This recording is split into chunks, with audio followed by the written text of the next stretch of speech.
Deltek Business Honest Review Watch before using.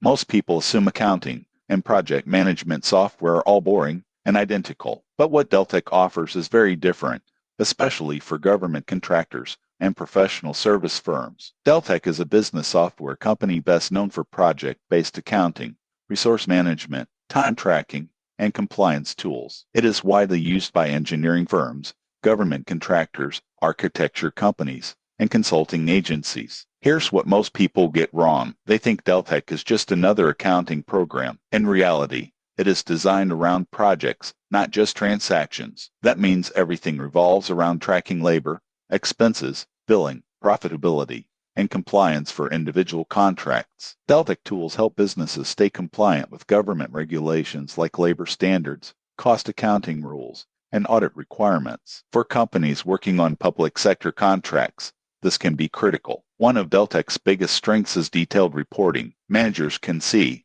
which projects are profitable, which teams are overloaded, and where budgets are being exceeded. This allows smarter decisions and prevents costly overruns. However, the surprising truth is that Deltek is not designed for small startups or casual freelancers. It has a learning curve, and pricing can be higher than simple accounting tools. You are paying for compliance, control, and deep project analytics. Deltek is best for mid-sized to large service firms, especially those dealing with government or regulated contracts. For these companies, the software often pays for itself by reducing compliance risk and improving billing accuracy. The surprising truth is that choosing the wrong business system can quietly drain profits for years. Deltek is built to protect revenue, reduce mistakes, and give leadership real visibility into operations. If your business relies on project billing, time tracking, and strict compliance, Deltek is worth serious consideration. Subscribe to the channel for more honest business software reviews and growth strategies.